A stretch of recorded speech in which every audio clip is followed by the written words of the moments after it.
아버지 하나님, 지난밤도 주님의 날개 그늘 아래에서 저희들을 눈동자와 같이 보호하여 주시고 새날 새 아침을 다시 열어주시니 감사를 드립니다. 하루의 첫 시간을 구별하여 주님 앞으로 나온 심령마다 은혜의 말씀과 성령의 위로로 채워주시고 간절히 구하는 기도의 제목들마다 아름답게 응답하여 주시옵소서. 우리의 기도와 우리의 신앙이 날마다 더욱 성숙하게 하여 주시어 언제나 먼저 하나님의 나라와 의를 먼저 구할 줄 알게 하여 주시고 먹든지 마시든지 살든지 죽든지 주님의 영광만을 위하여 살아가는 한 날이 되게 하여 주옵소서. 언제나 우리에게 미래와 소망을 주시는 예수님의 이름으로 기도드리옵나이다. 아멘. 하나님 말씀 구약 열왕기하 25장 8절부터 30절까지 말씀입니다. 오늘 열왕기하 마지막 말씀 25장 8절부터 30절까지 말씀 한 목소리로 합독하시겠습니다. 바벨론 왕 느부갓네살의 19째 해 5월 7일에 바벨론의 왕의 신복 시위대장 느부사라단이 예루살렘에 이르러 여호와의 성전과 왕궁을 불사르고 예루살렘의 모든 집을 귀인의 집까지 불살랐으며 시위대장에게 속한 갈대아 온 군대가 예루살렘 주위의 성벽을 헐었으며 성중에 남아있는 백성과 바벨론 왕에게 항복한 자들과 무리 중 남은 자는 시위대장 느부사라단이 모두 사로잡아가고 시위대장이 그 땅에 비천한 자를 남겨두어 포도원을 다스리는 자와 농부가 되게 하였더라. 갈대아 사람이 또 여호와의 성전의 두 놋기둥과 받침들과 여호와의 성전의 놋바다를 깨뜨려 그 놋을 바벨론으로 가져가고 또 가마들과 부삽들과 부집개들과 숟가락들과 섬길 때 쓰는 모든 놋그릇을 다 가져갔으며 시위대장이 또 불 옮기는 그릇들과 주발들 곧 금으로 만든 것이나 은으로 만든 것이나 모두 가져갔으며 또 솔로몬이 여호와의 성전을 위하여 만든 두 기둥과 한 바다와 받침들을 가져갔는데 이 모든 기구의 놋 무게를 헤아릴 수 없었으니 그 한 기둥은 높이가 18규빗이요 그 꼭대기에 놋 머리가 있어 높이가 3규빗이요 그 머리에 둘린 그물과 송류가 다 놋이라. 다른 기둥의 장식과 그물도 이와 같았더라. 시위대장이 대제사장 스라야와 부제사장 스바냐와 성전 문지기 세 사람을 사로잡고 또 성중에서 사람을 사로잡았으니 곧 군사를 거느린 네시안 사람과 또 성중에서 만난 바 왕의 시종 5사람과 백성을 징집하는 장관의 서기관 한 사람과 성중에서 만난 바 백성 60명이라. 시위대장 느부사라단이 그들을 사로잡아 가지고 림나 바벨론 왕에게 나아가매 바벨론 왕이 하맛닥 림나에서 다 쳐 죽였더라. 이와 같이 유다가 사로잡혀 본토에서 떠났더라.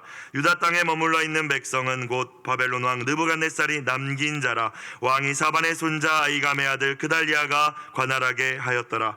모든 군대의 지휘관과 그를 따르는 자가 바벨론 왕이 그달리아를 지도자로 삼았다함을 듣고 이에 느다냐의 아들 이스마엘과 가레아의 아들 요하난과 느도밧 사람 다누벳의 아들 스라야와 마아가 사람의 아들 야사니아와 그를 따르는 사람이 모두 미스바로 가서 그달리아에게로 나아가매 그달리아가 그들과 그들을 따르는 군사들에게 맹세하여 이르되 너희는 갈대아인을 섬기기를 두려워하지 말고 이 땅에 살며 바벨론 왕을 섬기라. 그리하면 너희가 평안하리라 하니라. 7월에 왕족 엘리사마의 손자 느다냐의 아들 이스마엘이 부하 10명을 거느리고 와서 그달리아를 쳐서 죽이고 또 그와 함께 미스바에 있는 유다 사람과 갈대아 사람을 죽인지라. 노소를 막론하고 백성과 군대 장관들이 다 일어나서 애굽으로 갔으니 이는 갈대아 사람을 두려워함이었더라. 유다의 왕 여호야긴이 사로잡혀 간 지 37년 곧 바벨론의 왕 에월무로닥이 즉위한 원년 12월 그달 27일에 유다의 왕 여호야긴을 옥에서 내놓아 그 머리를 들게 하고 그에게 좋게 말하고 그의 지위를 바벨론에 그와 함께 있는 모든 왕의 지위보다 높이고 그 죄수의 의복을 벗게 하고 그의 일평생에 항상 왕의 앞에서 양식을 먹게 하였고 그가 쓸 것은 날마다 왕에게서 받는 양이 있어서 종신토록 끊이지 아니하였더라. 아멘. 오늘 열왕기하 마지막 말씀이죠. 매일 성경을 보니까 제목이 뭐라고 나와 있습니까? 빼앗긴 유다에도 봄은 오는가 라고 되어 있네요. 빼앗긴 들에도 봄은 오는가라는 시가 있죠. 들어보신 적이 있을 것입니다. 일제강점기에 이상화 시인님이 쓰신 빼앗긴 들에도 봄은 오는가, 거기서 제목을 따온 것 같아요. 그 시의 내용이 무엇입니까? 빼앗긴 들은 조국이죠. 조선 땅, 그리고 조국의 주권입니다. 일본에게 조국을 빼앗겼어요. 그렇죠? 주권을 빼앗겼어요. 이 빼앗긴 들에도 봄은 오는가? 봄은 희망입니다. 민족의 혼이에요. 나라를 빼앗긴 이 한민족의 비통한 심정이 담겨 있는 시가 이 빼앗긴 들에도 봄은 오는가입니다. 이 시의 마지막 부분은 이렇게 끝이 납니다. 그러나 들을 빼앗겨서 봄조차 빼앗기겠네.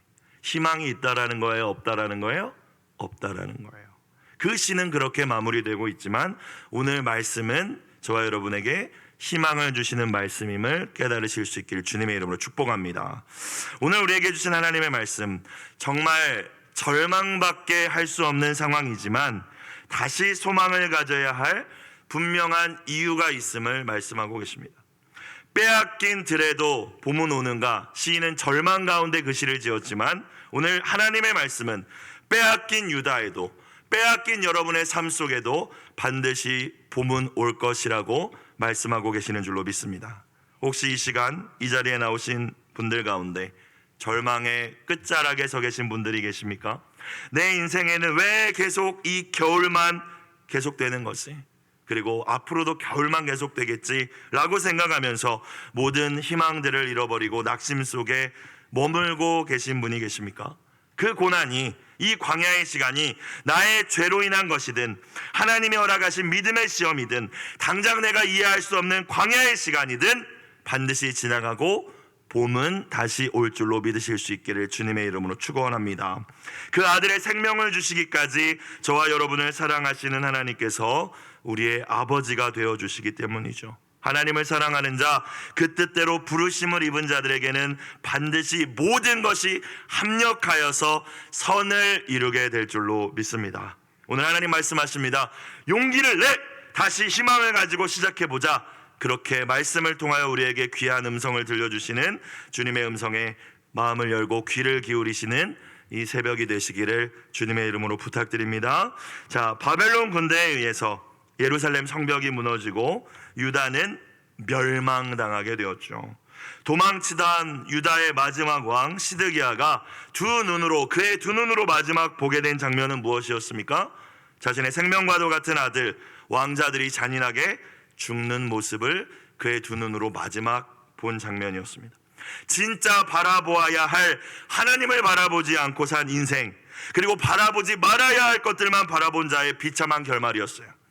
바벨론의 느부갓네살 왕은 시드기야의 두 눈을 뽑아버렸고 노사슬로 결박하여 짐승을 끌고 가듯 바벨론으로 끌고 가버렸습니다. 그게 이제 어제의 말씀 마지막 부분이었죠. 그리고 이제 오늘 마지막 열왕기하의 마지막 부분이 이어집니다. 유다를 멸망시킨 바벨론 느부갓네살 왕은 자신이 가장 신뢰하는 장군이었던 느부사라단을 이제 예루살렘에 보냅니다. 회복과 희망의 싹을 완전히 다 제거해버리고 말 그대로 이제 유다 그리고 예루살렘 황폐한 땅으로 만들어버리기 위함이었죠. 8절 말씀 다시 볼까요? 바벨론의 왕 느부갓네살의 19째 5월 7일에 정확한 날짜를 기록하고 있는 것으로 보아서 우리는 성경이 정말 허구로 만들어진 이야기가 아님을 다시 깨달을 수 있습니다. 성경의 역사성을 드러내주는 거예요. 성경은 객관적이며 역사적이며 진리의 말씀임을 저와 여러분 깨닫고 또 우리의 자녀들에게 그렇게 가르쳐 주실 수 있기를 주님의 이름으로 부탁드립니다. 정확한 날짜가 기록되어 있잖아요, 그죠? 고대의 문서임에도 불구하고 19째 통치 19년 5월 7일에 일어난 일입니다. 바벨론 왕의 신복 시위대장 느부사라단을 보내죠. 신복 시위대장 느부사라단이라고 표현되어 있는데 황제의 직속 부대를 의미합니다. 그러니까 느부갓네살이 얼마나 이 예루살렘을 완전 쓸어버리겠다라는 의지가 담겨져 있는 거죠. 내가 가장 믿을 만한 느부사라단 장군 보내서 마무리하겠다라는 거예요. 9절 여호와의 성전과 왕궁을 불사르고 예루살렘의 모든 집을 귀인의 집까지 불살랐으며 모든 집과 예루살렘에 있던 건물들을 다 불살라버립니다. 고대의 전쟁은 신들의 전쟁으로 이해했습니다. 그래서 9절 말씀을 보시면 불사르고 무너뜨릴 때 뭐부터 가장 무너뜨렸나요? 하나님의 성전이었죠. 솔로몬이 지었던 정말 너무나도 웅장하고 아름답고 위대했던 하나님의 성전을 가장 먼저 무너뜨려 버립니다. 우리의 마르두기 너희의 여호와를 이겼다라는 것을 보여주고 싶었던 것이죠. 여러분, 백성 가운데 유다가 결국 하나님께 불순종하여 멸망하긴 했지만 분명히 하나님을 경외하는 백성들도 저는 있었다라고 생각됩니다. 그러면 그들이 그 장면을 바라보는 그 마음은 여러분 어떠했을까요? 성전이 불타는 그 모습, 하나님을 매일 예배하며 하나님께 제사를 드리고 찬양했던, 정말로 마음을 쏟아 예배했던 그 곳이 불타버리는 모습을 보면서, 그리고 이제 자신들의 모든 것이라고 생각했던 그 성전이 사라지는 모습을 보면서 그들의 마음은 얼마나 비통하고 찢어졌을까요? 그리고 어떤 희망을 가질 수 있었겠습니까? 어떠한 희망도 가질 수 없겠죠. 끝났구나, 하나님도 우리 버렸구나, 우리가 죄를 지어서 버림받았구나, 아마 그런 마음을 가지진 않았겠습니까? 10절, 시위대장에게 속한 갈대아 온 군대가, 갈대아는 바벨론인들을 의미합니다. 바벨론의 온 군대가 예루살렘 주위에 이제 뭐를 헐어버립니까? 성벽을 헐어버립니다. 예루살렘도 고지대에 있고 성벽이 높기 때문에 난공불락이라고 여겨졌는데 난공불락이 아니었죠. 하나님께서 내어주시니까 무너졌습니다. 이 성벽도 다 헐렸어요. 11절, 성중에 남아있는 백성과 바벨론 왕에게 항복한 자들과 무리 중 남은 자는 이 시위대장 느부사라단이 모두 사로잡아가고, 시위대장이 그 땅에 누구만 남깁니까? 가난하고 연약한 자들, 비천한 자를 남겨두어서 포도원을 다스리는 자, 농부가 되게 하였다. 왜냐하면 이제 그 땅에서 어쨌든 수확물은 바벨론으로 가져가야 되기 때문에 남겨두긴 남겨뒀는데 비천한 자만 남겨두었다라고 기록되어 있습니다. 바벨론을 통한 이 하나님의 심판 앞에서 유다 백성들이 가지고 있었던 모든 것, 내 집, 내 밭, 내 소유, 다 아무것도 아닌 게 되었네요.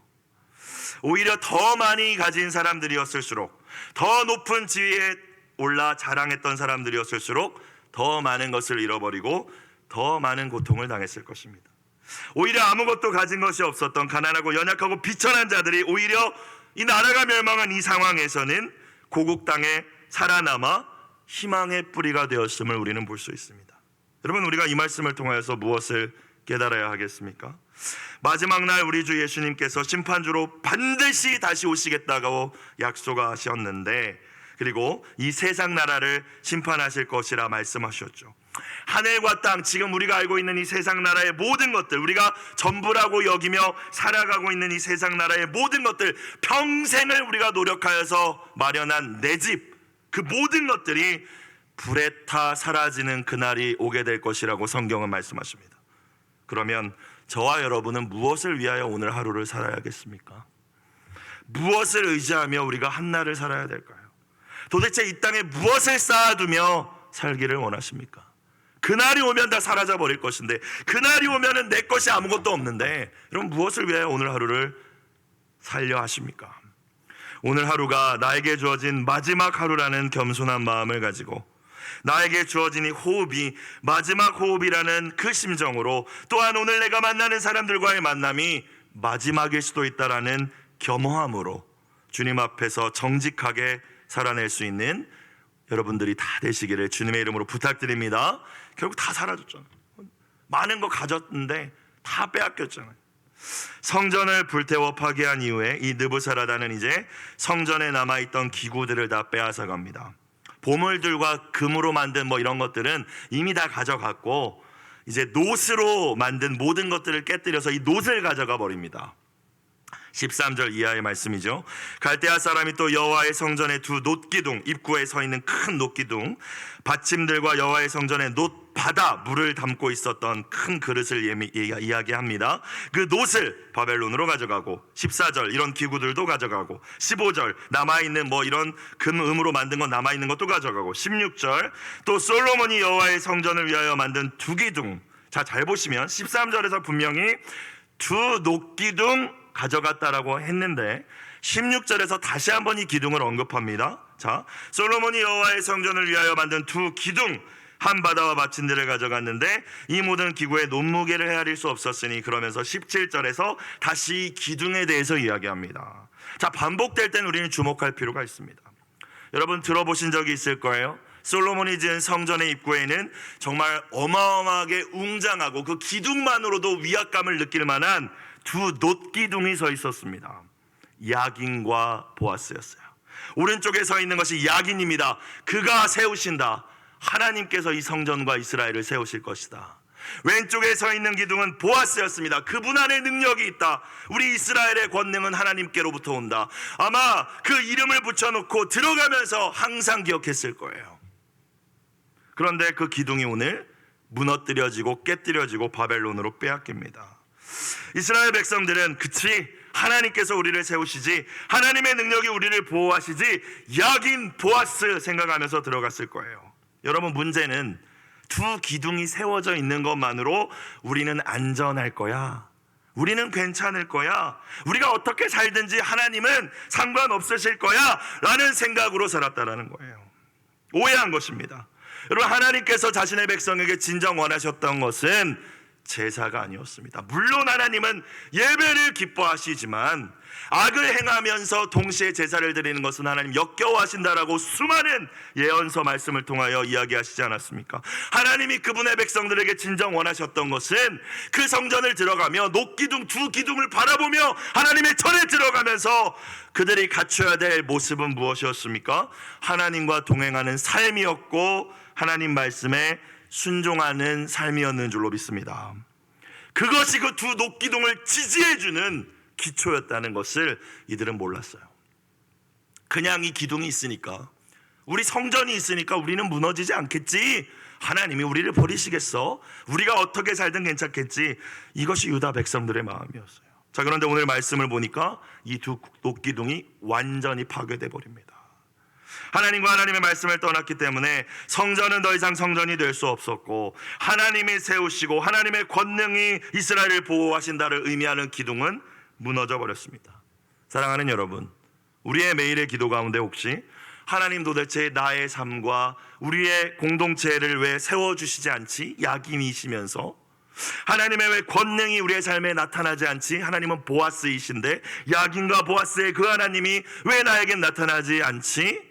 왜 하나님 내 기도에 응답하시지 않지라고 질문하고 한탄하기 이전에 우리의 삶과 우리의 공동체의 모습을 하나님 앞에서 겸허히 성찰할 수 있는 이 아침이 되시길 주님의 이름으로 축복합니다. 하나님과 동행하고 계십니까? 하나님의 말씀에 순종하며 살고 계십니까? 주의 말씀 듣고서 행하지 않는 사람은 모래 위에 집을 지은 사람 같다고 예수님 말씀하셨습니다. 아무리 거대하고 웅장하고 아름다운 두 기둥일지라도 모래 위에 세워놓은 것은 무너질 수밖에 없습니다. 예루살렘 성읍의 모든 건물들을 다 불태워 무너뜨린 이후에 이제 느부사라단은 여전히 성읍에 남아있는 각 분야의 지도층들, 대부분 죽었거나 도망갔는데 남겨져 있는 이 지도층을 끌고 가서 어떻게 합니까? 처형하죠. 조금의 반란의 여지나 너희 회복의 여지를 남겨두지 않겠다는 것입니다. 18절 이하, 시위대장이 대제사장 스라야와 부제사장 스바냐와 성전 문지기 세 사람을 사로잡고, 19절 또 뭐 이런 사람들 다 사로잡아서 60명가량 됐나봐요. 20절 시위대장 느부사라단이 그들을 사로잡아가지고 바벨론 왕에게 나아가매. 21절 바벨론 왕이 하마 땅 림나에서 다 어떻게 했어요? 쳐 죽였더라. 바벨론 왕에게 이제 마지막으로 이 예루살렘에 머물고 있었던 지도자 계층들이 끌려가서 처형당합니다. 그런데 제가 발견한 것은 이 처형당한 인물들을 열거할 때에 가장 먼저 등장한 사람이 누굽니까? 18절 다시 볼까요? 대제사장 스라야와 부제사장 스바냐와 성전 문지기 세 사람입니다. 그죠? 종교 지도자들이네요. 종교 지도자들.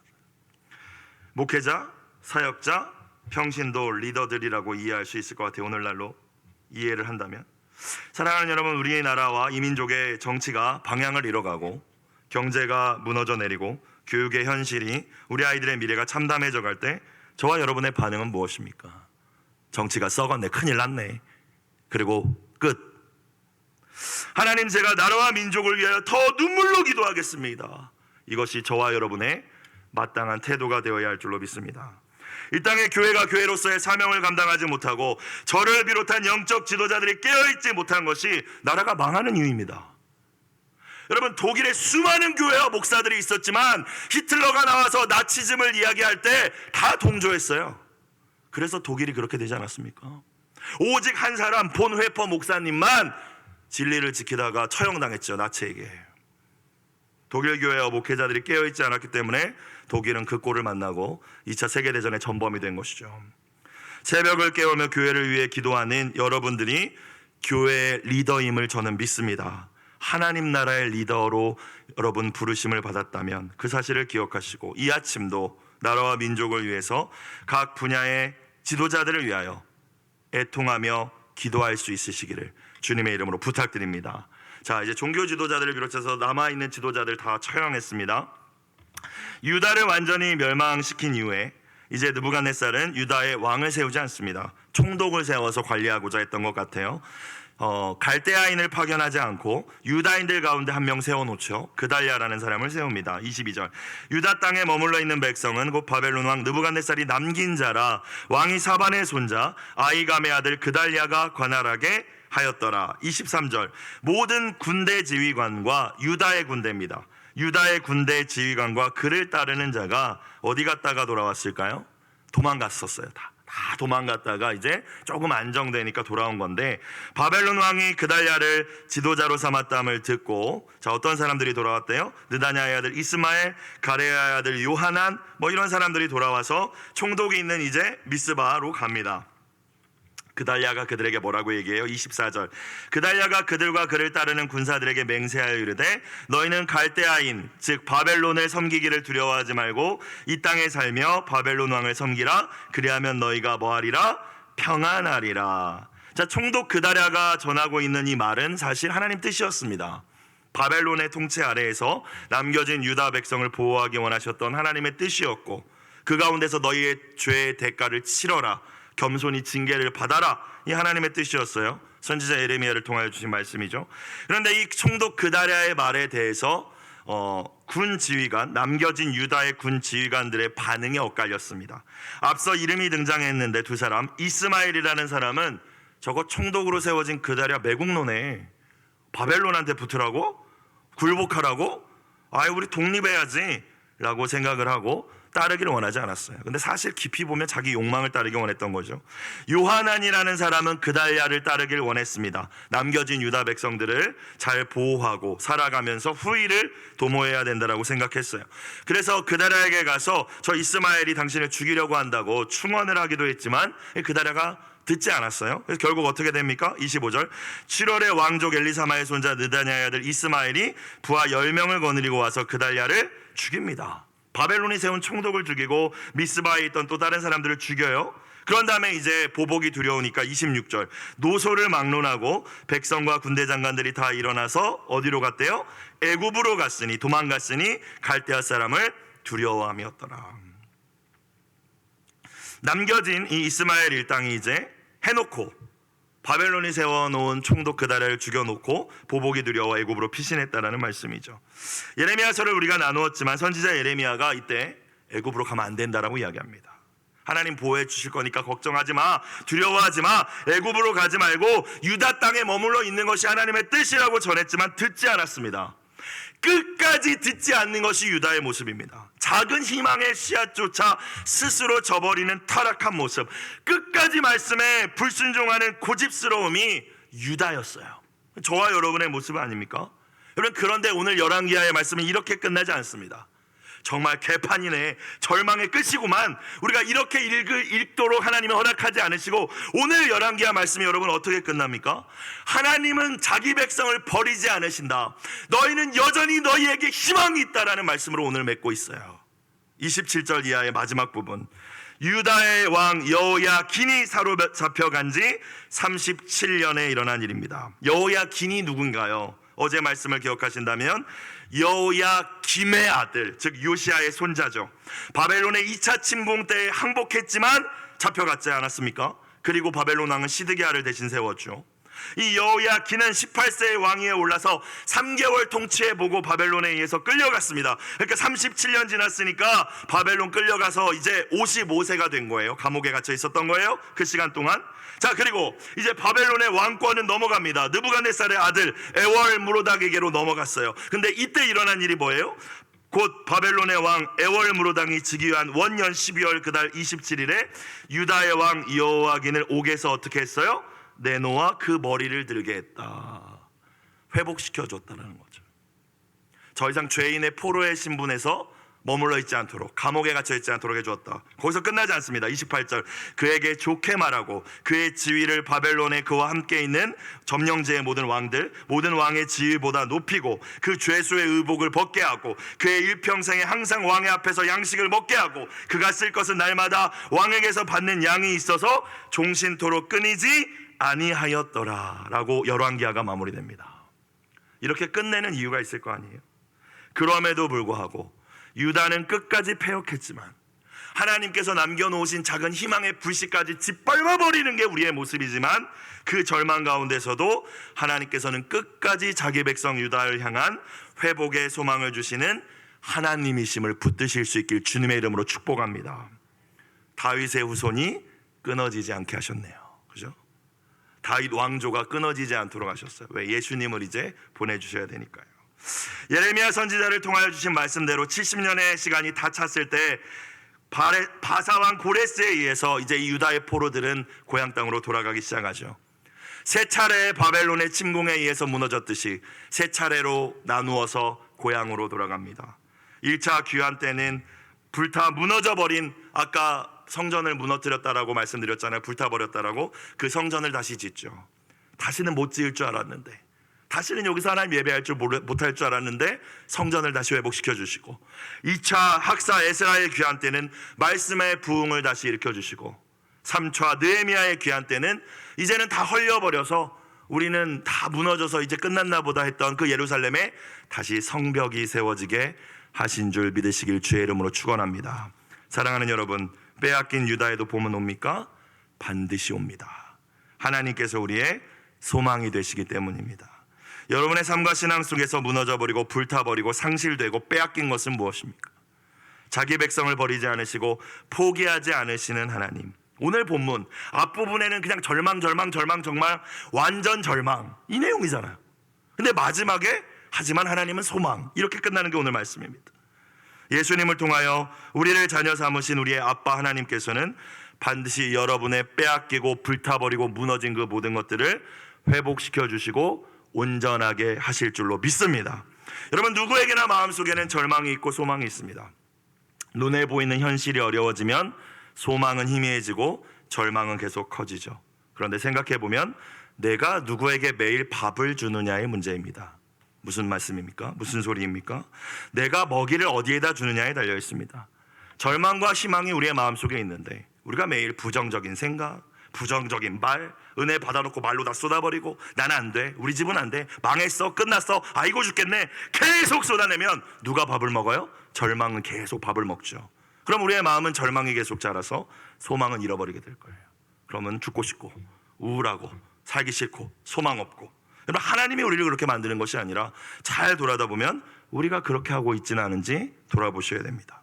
힘들고 어렵지만 믿음의 말, 소망의 말, 하나님의 말씀을 붙들고 담대하고 강력하게 선포하실 수 있기를 주님의 이름으로 축복합니다.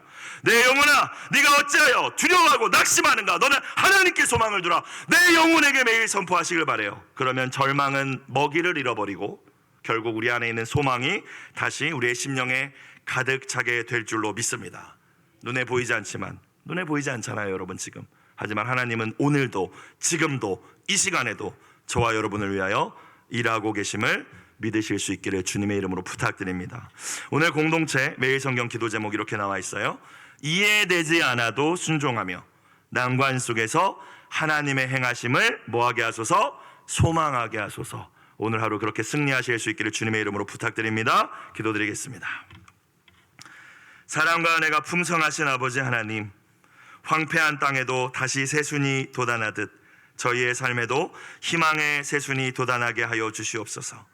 고난 속에서 환경과 상황과 나의 연약함과 사람의 여러 가지 이야기들을 묵상하지 않게 하여 주시고, 하나님이 우리에게 주신 약속의 말씀, 회복의 말씀, 소망의 말씀을 굳게 붙들고 선포하며 인내의 열매를 맺게 하여 주시옵소서. 오늘 열왕기하 말씀의 결말처럼 우리의 삶에도, 우리의 가정과 신앙 공동체에도 하나님이 예비하신 그 놀라운 구원의 날이 임하게 하여 주시옵소서. 예물드린 귀한 손길 기억하여 주시고 눈물의 기도에 아름답게 응답하여 주시옵소서. 예수님의 이름으로 기도드리옵나이다. 아멘.